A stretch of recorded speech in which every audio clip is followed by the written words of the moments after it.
पूजा पाठ का इतना महत्व कलयुग में क्यों नहीं है? शास्त्रों का अध्ययन करने के बाद, महापुरुषों की बातों को सुनने के बाद यह आभास होता है कि कलयुग केवल नाम अधारा, सुमिर सुमिर नर उतर ही पारा। शास्त्र, पुराण, ग्रंथ, उपनिषद यही पुकार पुकार कर, चिल्ला चिल्ला कर कह रहे हैं कि कलयुग में सिर्फ और सिर्फ नाम का आधार लीजिए, नाम की महिमा का चिंतन कीजिए, नाम को अपने जीवन में, अपनी रचना में उतारिए।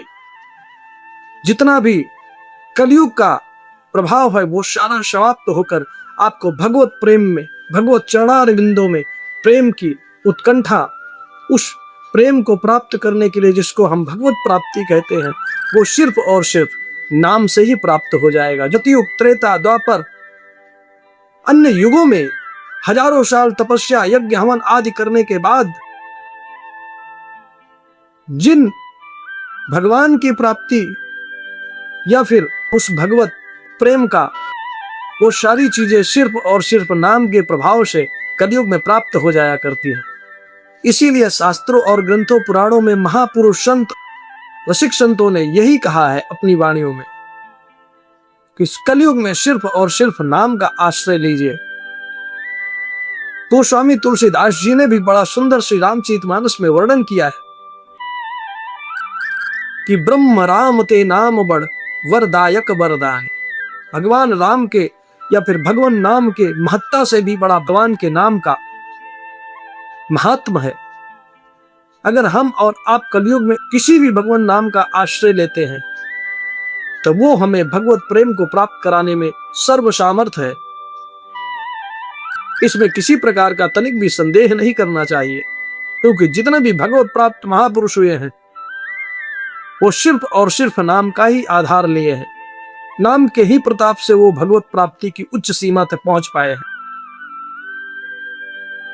तो जितने भी लोग ये कहते हैं कि हम पूजा पाठ, यज्ञ, हवन, तप, जप, ये अलग प्रकार की एक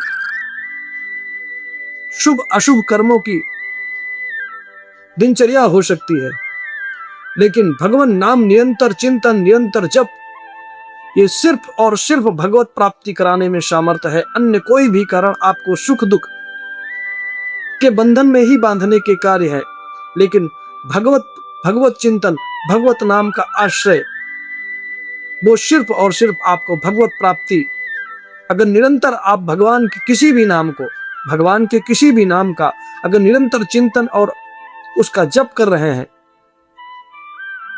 तो ये शास्त्रों की बात, महापुरुषों की बात, भगवत प्राप्त रसिक संतों की प्राप्त मुख से निकली हुई वाणी है कि आपको सिर्फ और सिर्फ भगवत प्राप्ति होनी ही है। इसमें किसी प्रकार की कोई बाधा नहीं आ सकती।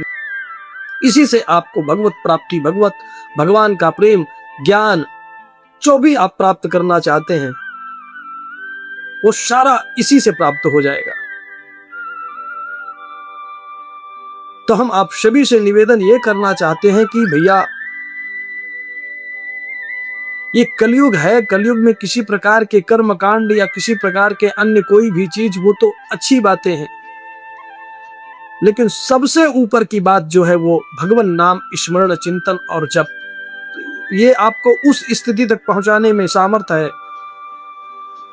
जहां सिर्फ और सिर्फ भगवत प्राप्ति ही सत्य है।